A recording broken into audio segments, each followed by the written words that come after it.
Hello, everybody, and welcome to Encounters USA with author Matthew Heines. If you're looking for alien incidents, Bigfoot brouhahas, or dogman dealings, we have the podcast interviews, field research, and field interviews you're gonna love. Don't forget to subscribe on YouTube and check us out on Patreon. Now, on with the show.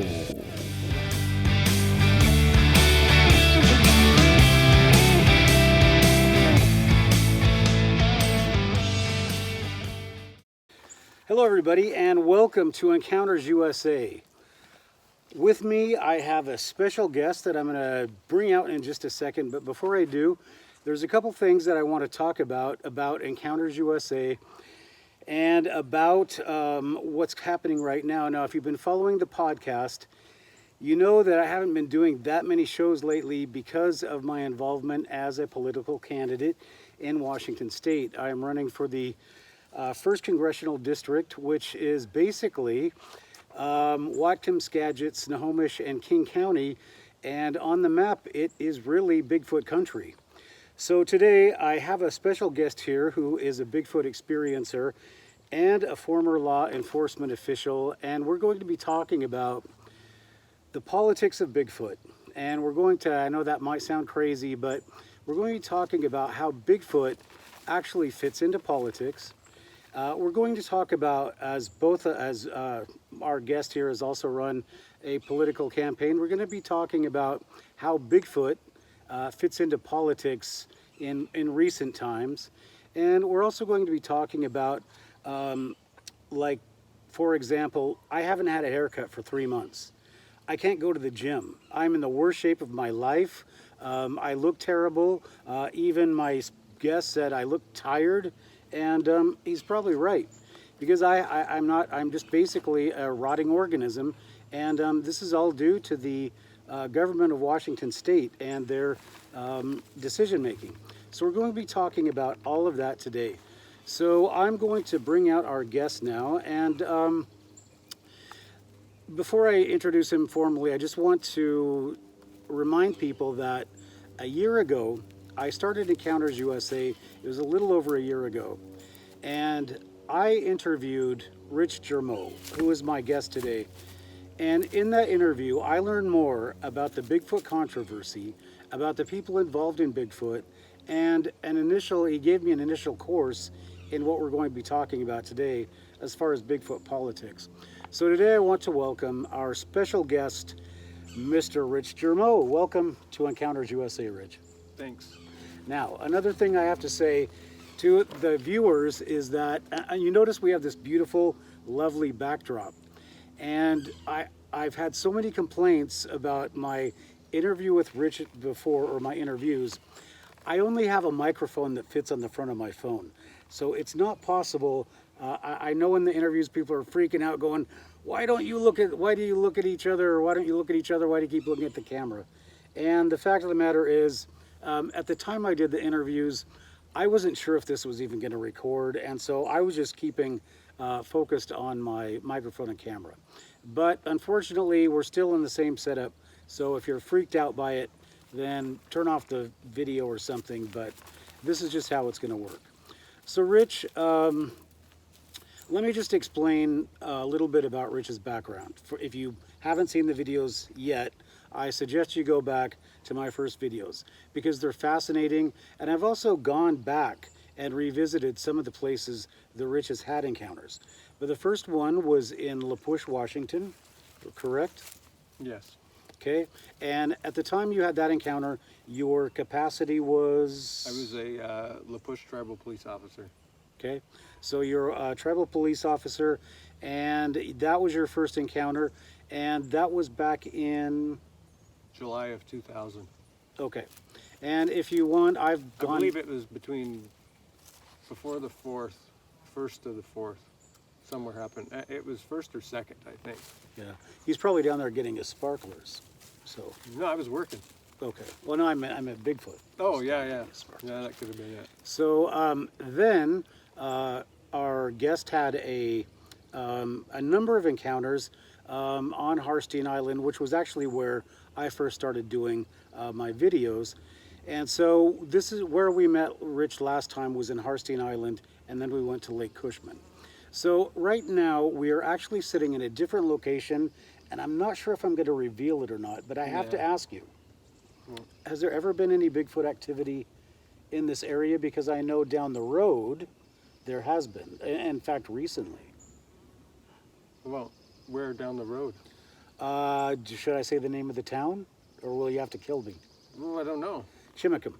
There's been a few sightings recently in Chimicum and Quilcene. Really, I didn't even, well, maybe, I hadn't really heard of that, but I'm not really that connected directly, but yeah, there has been stuff up in this, right in this area here, but there hasn't been a Class A sighting, which would be a physical, like seeing it, since the last one would have been the 80s. There was one by a deputy sheriff who used to live down the street. He was pulling in at 6 a.m. in the morning, and one ran out of his driveway and put its hands on the front of his patrol car where it came out of his driveway. He was coming home from work from a graveyard. And then back behind us here, there is a water pipeline that runs from Quilcene to Port Townsend. So I'll give you some idea of where we're at. And on that pipeline, I know of two people personally that had Class A sightings there too. But that was in the 70s. Around the same couple of years, 73 or 74, and they're both kind of interested. One was a hunter who saw it come out of the tree line and walk down a road with binoculars from like 200 yards away, watched it for quite some time, and then it went back in the timber. Described it well. And one was my cousins, and they were up there having a picnic when they were like in their early 20s. And they were laying down, kind of relaxing, and then all of a sudden they heard a big crack behind them. And on the edge of this opening, there were fir trees that had limbs that went way down. And they turned and looked and watched a big limb being broken out of it. And what they could see underneath, they saw these, from like the knees down, they could see these hairy calves and huge feet walking around underneath there. And it was really close to them, and they got the hell out of there. And then there's people that own a winery down the road here about, maybe 3/4 of a mile away. In the 80s, they bought the property, which had an old orchard in it, and they had an encounter there. Not a sighting, but a pretty good encounter, and found footprints.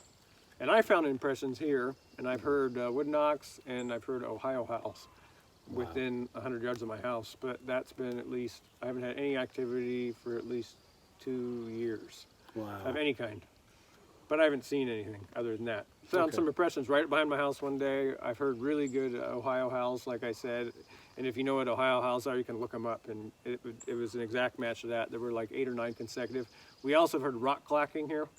And my brother has a cabin between the main houses. And he's had his cabin slapped a few times. And his girlfriend had it happen to him in the middle of the night a couple times too. So there has been some stuff going on every now and again. Well, this is ideal country. You've got the Olympics are right there. So, yeah, and then all of your activity, I guess you cleared that up, is about 30 miles south of here? Yeah, where they... Harstein. Hamma Hamma. Yeah. It was down Hamma Hamma, Harstein, all of Mason County, Dewatto. Yeah. That's all probably... it's not even really... It's not that far, really, you know. Everything's so close together, really. Yeah. Here, it's not that far apart. Okay, so... let's get into our some of the questions that I have for you now. Not only were you a deputy sheriff down in Mason County, correct? I was. And you also ran your own political campaign. I did. So we are going to talk a little bit about, this is where we're going to jump into the politics of Bigfoot. So the first thing I have to ask you is when you're running for sheriff, correct? I did. And during your run, did people know about your encounters? No, I would say probably no, because it was so early then, and it was just starting, and probably my being me publicly known related to it, and the correlation between the two, there would have been very few people that would have been able to connect at that time. And I didn't talk about it. Yeah, so that's what I want to ask you. So why didn't you talk about it?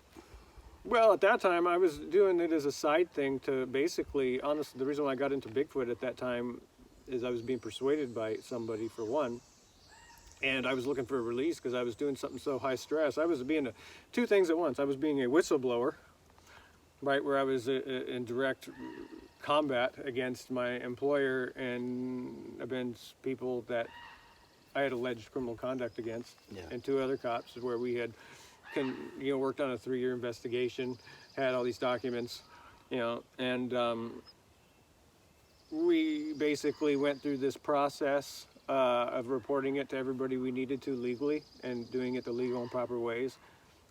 Throughout the process, I had hired 2 attorneys that I had on retainer, one employment lawyer, and then I had a who had been a prosecutor with the Kitsap County Sheriff's Office prior to working for a private law firm out of Seattle.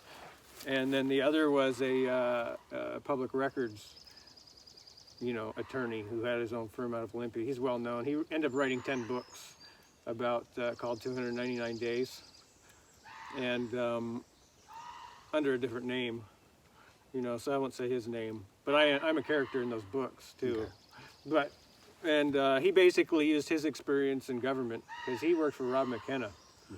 And that's a whole nother story that we could get into. But basically, I was a whistleblower.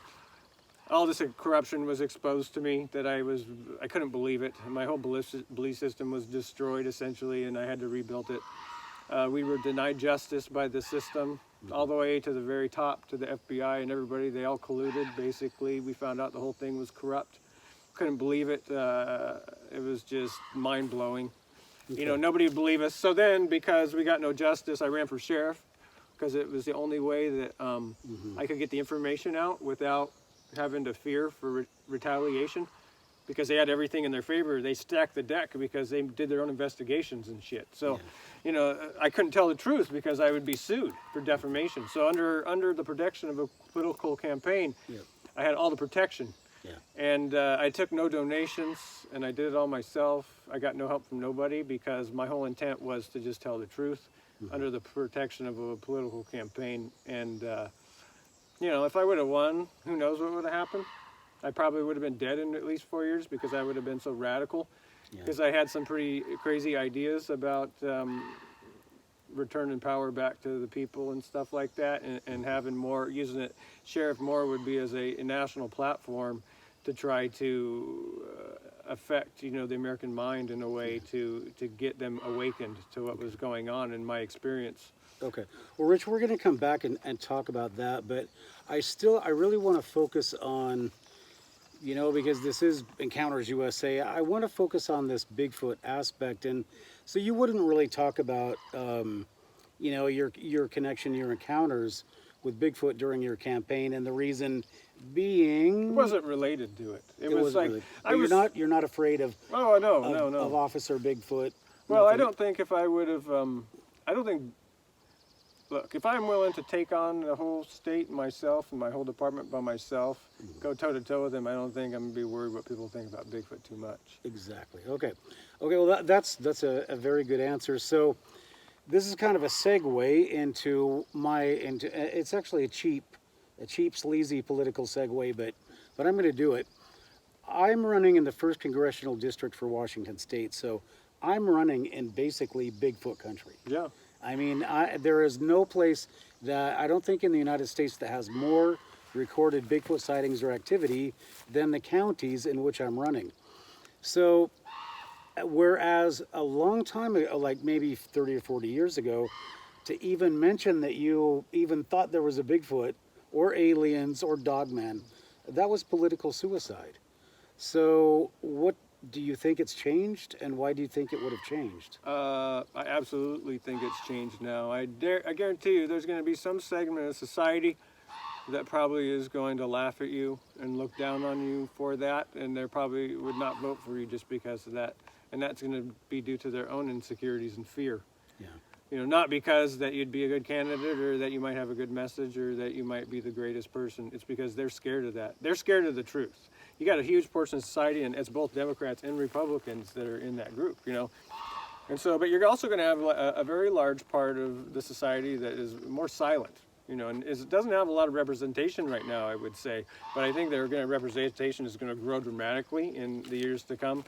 That is going to be open-minded to the possibilities of these things, and the fact that you have the courage to go out and express yourself in that way, and to claim that you have a parallel belief system possibly than what the narrative has said. They're going to respect that as a whole, and I see a movement where the people are going to grasp onto that, and that's going to grow significantly in our society, where you're going to see society break away from more classical science and this indoctrination that we've been through with this false history and everything, and you're going to see people move into this open-mindedness, because now we have the ability to interface with this cloud of unfiltered information, right? That is not modified, and it's not, you have to filter it yourself and to make your own decisions based on what you can see, but you get to decide based on whatever information that you want to see. You can interface into this information that is uncontrolled, right? Nobody is controlling, and that just changed recently, right? It was heavily censored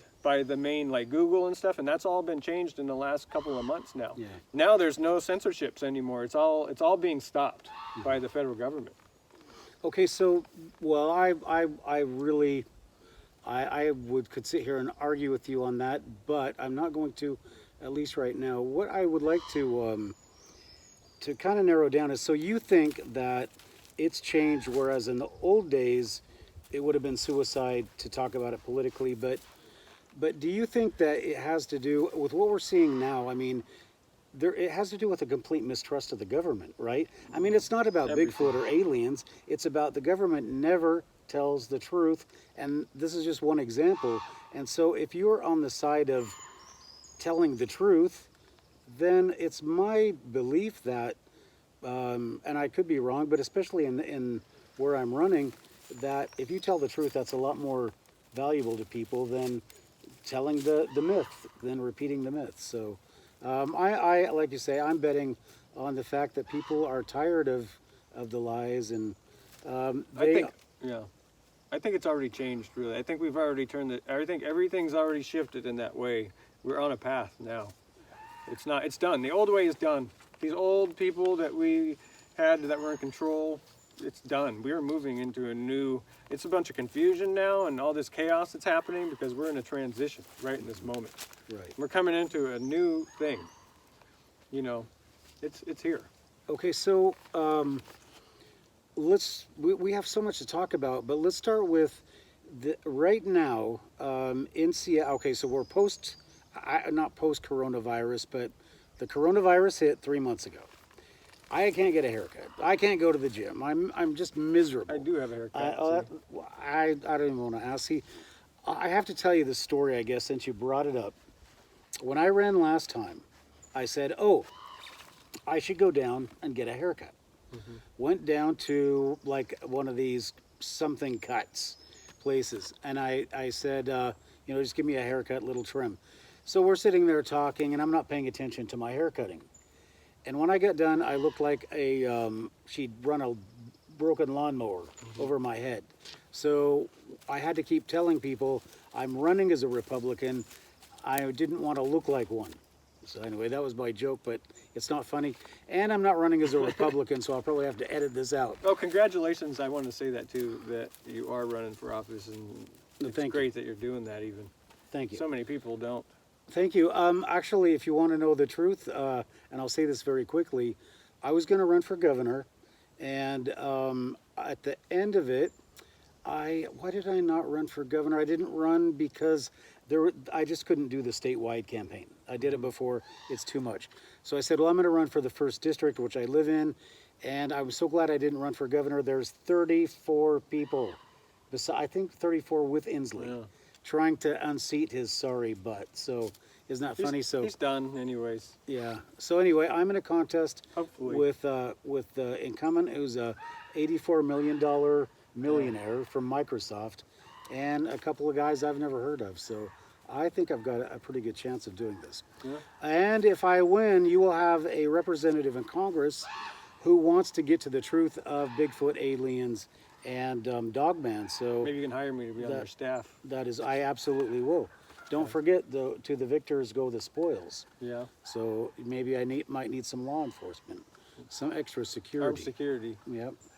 So yeah, we'll definitely be talking about that once I'm in Congress. All right. So, do you think? Okay, so you're talking about like the dawning of the age of Aquarius, as they used to say in that I don't know 70s what you song. call it. There's a major enlightenment. So suddenly, they're talking about the UFOs. Do you think this is going to kind of trickle down, and they're going to start releasing these secrets, or do you think there's going to be even more secrets? I think this is what is happening. This is what my outlook, based on my interpretation of what I see and feel and what's going on, and what's been building up to, and you know, and basically what I think is this. I think that you look back through Trump's administration and what it represents and the things that he has done. Right, he has been on a path, you know, that maybe isn't out front to the public necessarily. I don't know if they necessarily understand all the decisions and the things that he does, a lot of the executive orders, a lot of things he's established. Well, he established a Space Force. And I think the purpose of officially establishing Space Force and reestablishing traveling beyond, you know, the Earth and the space station is basically to move us into this period of time where people are softened up, which I think is going to come pretty soon, to a lot of information being revealed, right? And a lot of information potentially about the past and things that were going on that we were not being told about. And really, you know, maybe a lot of technology is going to come out through this. It's been suppressed, a lot of patents released. And I think that that's what this is all about. And I think it may even result in ET contact and being able to facilitate that to the public maybe later in his second term. And I think that was what the establishment of Space Force was. And I think that's why you're seeing the intelligence services having to release more classified information. And they're basically confirming to you now that they acknowledge it. They have evidence of it, they've recorded it, and they're showing the public now. They're saying, okay, here you go. This is what we're showing you this far. This is baby steps. We're going to move you through this process, and I think there's a plan in place, right?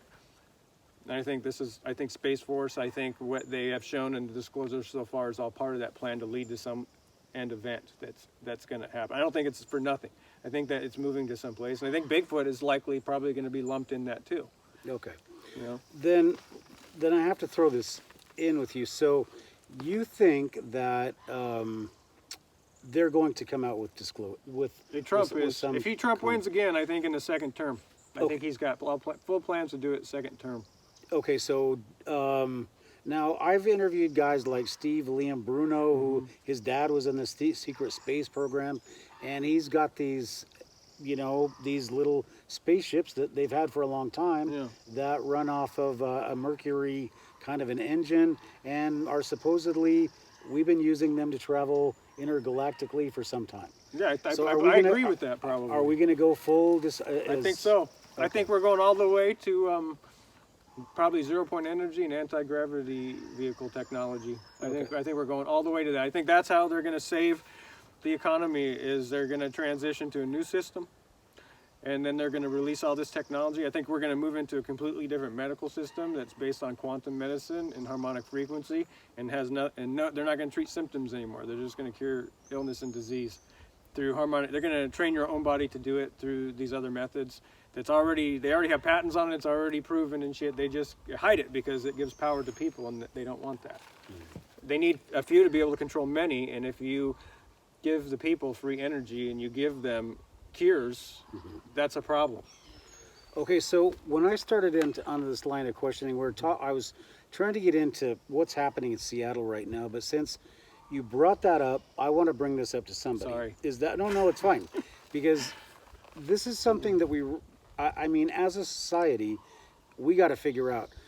Back when the Apollo things were going on, they were rioting in Watts, right? They were burning down Watts in Los Angeles, I guess.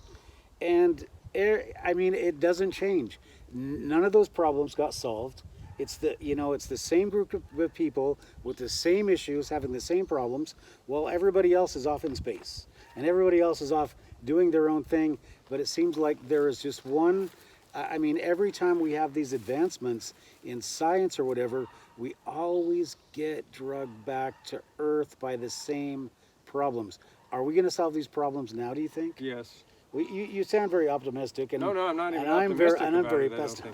I don't think, I mean, I'm just sure about it. Yeah. The thing is it's coming now. The people are not going to tolerate moving forward. There's too much information. We know too much. Mm-hmm. We know about Epstein. We know about how the cabal was controlling everything. We know about it all now. These people are all going down. It's all changing. These people are going to be done. We are moving to a new era where we're going to be free of all this evil crap. This evil Hollywood shit and this evil government shit. It's all over. There's too many people now that I've talked to and that know what's going on, and it's just spreading. Okay. Well, and I'm just going to be the gadfly here and say, you know, Rich, I see people driving around by themselves with a mask on. Well, With a mask on, yeah. okay? So if Why do you there think are- we're wearing masks? Well, I know why we're wearing masks. It's Ownership. it's symbolic to keep your frickin' mouth shut. Ownership. And you don't have a voice, but and then it's funny too to see all these people wearing diapers on their faces. Yeah. But yeah, and then of course we found out, and I have to say this, that I'm saying this and making fun because of the real medical doctors and researchers who have come out and said it is not contagious like they say it is.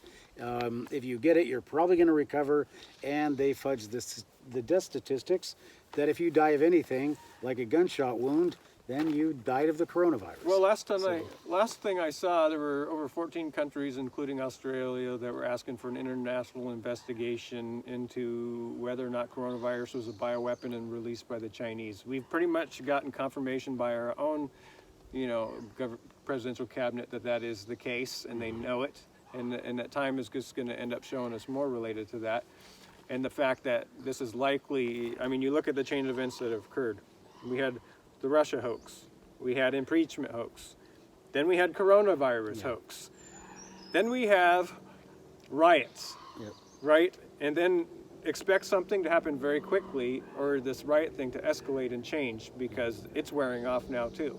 And so you can see what the strategy is to keep chaos going until November, to try to get mail-in voting so you can manipulate the vote and cause enough corruption to win.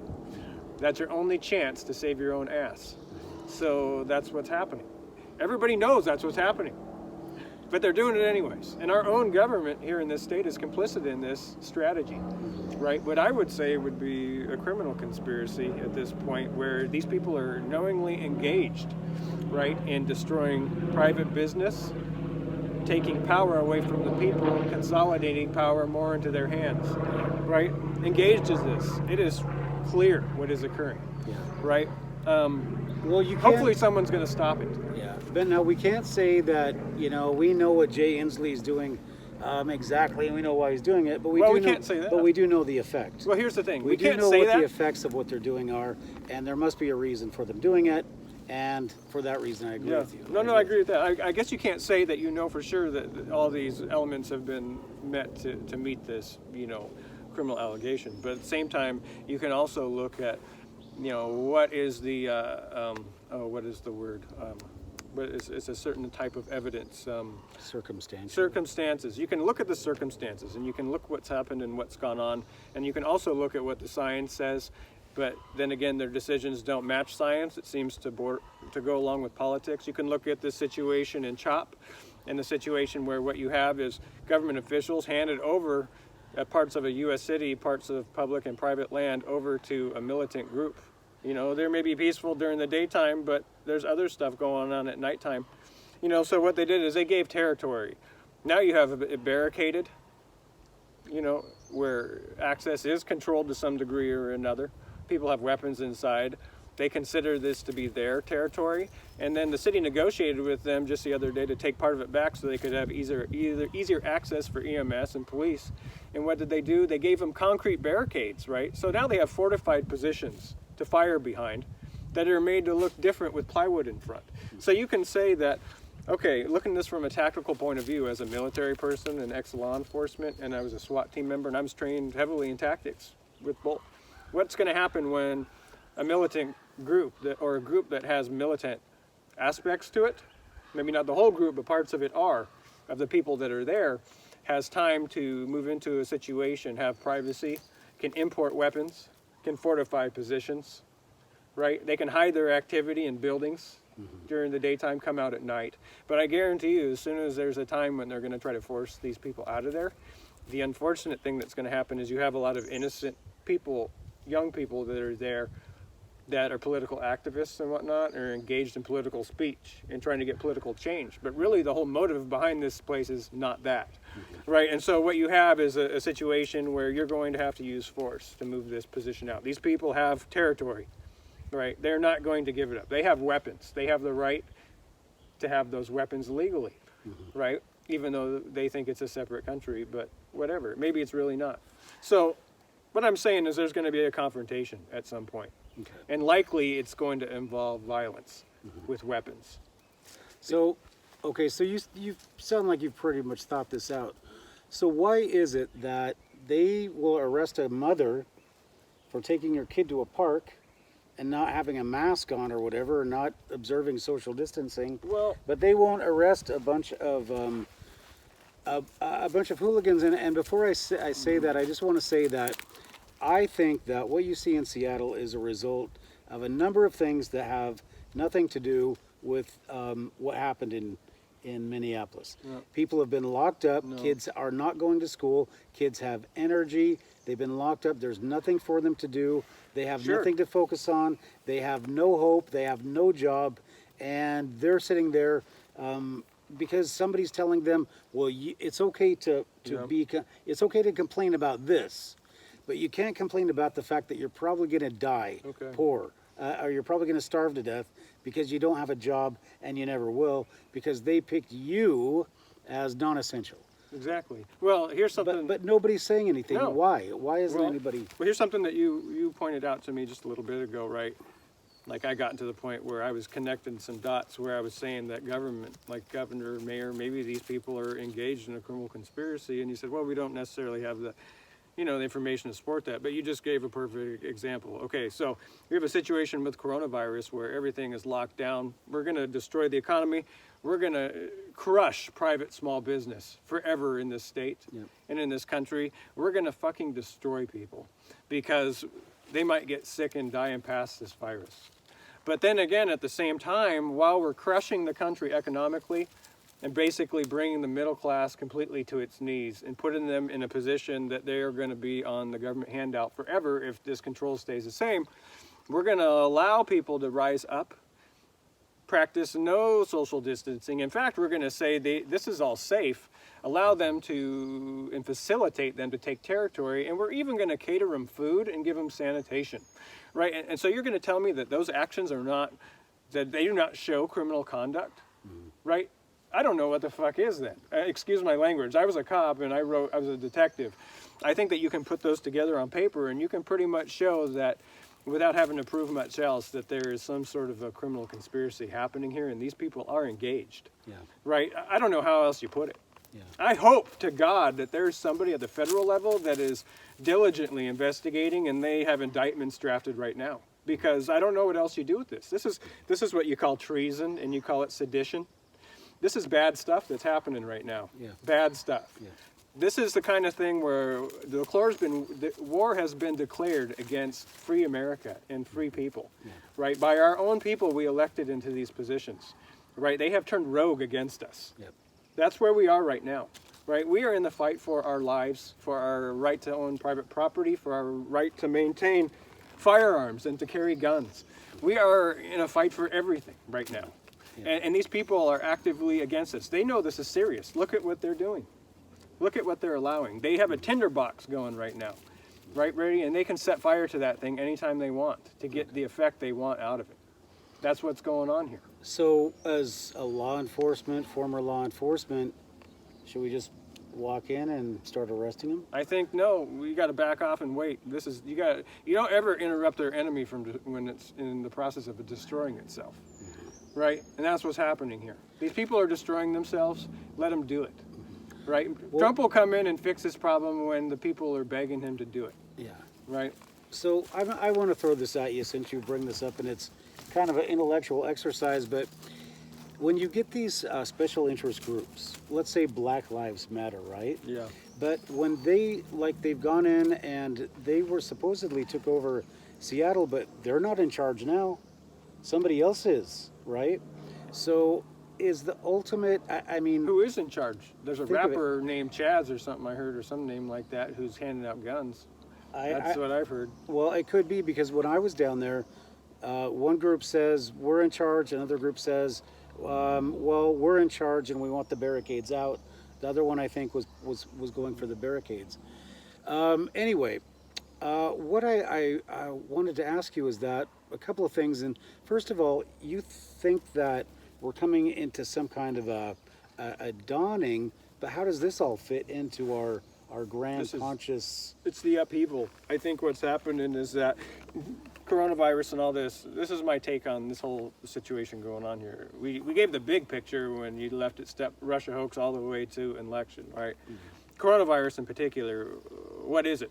This is the part in the process where everything has, I think there's two parallel things happening right now, right? There's two agendas that are occurring side by side.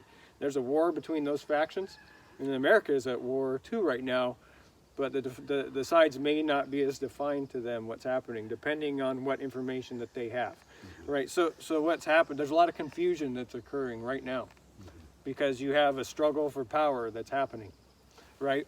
Coronavirus.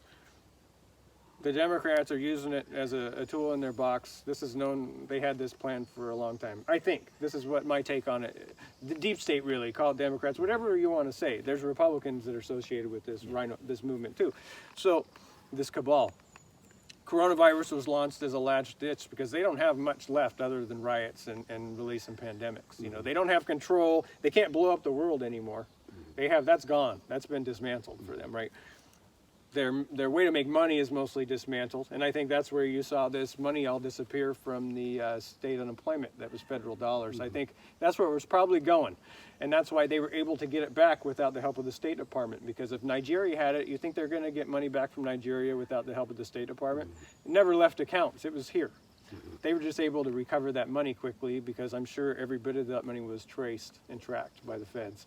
Anyways, so I'm saying this is that coronavirus is what they've got there to throw out this time. The white hats, or the good side of this thing, also knows this, right? And they're using this cover as a time to effectively make some serious changes and usher in some stuff, and to probably arrest some people. I think some people have probably been arrested. I think more are coming. I think here, I was a big proponent for a long preaching to everybody, crying wolf, the stock market was going to go down, the system had to go, right? Well, it has to mathematically, but the thing is now I'm realizing that Trump has control of that, and they have to keep that propped up, because that's the thing that's only holding everything together. It's artificial completely, but they have to give semblance that they have that control of the economics, and so you're seeing them being in full control. There's a transition coming out of this thing where they're going to minimize the damage to the people, but I think you're going to see government and the corporations suffer. But the people are going to not suffer. They're going to be what's held through with this thing. Everybody else is fucked. You know, but that's just my impression, and sorry for the language. But I'll have to edit that. Okay. Okay, so yeah, as you talk, I keep getting more and more questions, and then when you finish talking, I've forgotten them. Probably. So let's go back to this Black Lives Matter movement. What I was saying was that, so they have this movement where Black Lives Matter, but if they discredit that movement, which is what they've done in Seattle, because Black Lives Matter supposedly took that over. And where are they now? When I was down there, they were getting pushed out by these militants you're talking about. So is this one of these, you know, behind the scenes groups, Black Lives Matter, they get called like, oh, it's a hoax, it's a, you know, they're a bunch of criminals, whatever. So then the truth comes out, Black lives don't matter. Look at that. Look at what happened. Look who those people are. They weren't anybody. So the converse truth becomes true. And then when you have and I don't mean to offend anybody, and what happened to George Floyd was a horrible, horrible murder. You know, that shouldn't have happened to anybody. But when they replicate that murder by putting their freaking knee down on the ground like they did on his throat, Well, what are they doing? What are they symbolizing Would you- here? They're symbolizing murdering a black man, and they're having all these white people symbolizing murdering a black man by putting their knee on their throat. Would you like that is something. Would you like a law enforcement tactical perspective on that video? I and the sure would. incident? I sure would. Thanks for joining us on Encounters USA. Remember, if you have comments, please leave them in the comments section on YouTube and hit that subscribe button and ring that bell while you're at it. Don't forget, if you'd like to be a guest on Encounters USA, just send us an email at encountersusa1@gmail.com and just put podcast guest in the subject line. Now please remember that all of the guests' opinions on Encounters USA are their own, and they do not necessarily reflect the opinions of the podcast host nor the podcast sponsors. So thank you, and don't forget, when you're out in the woods looking for aliens, Bigfoot, or Dogman, always watch your back.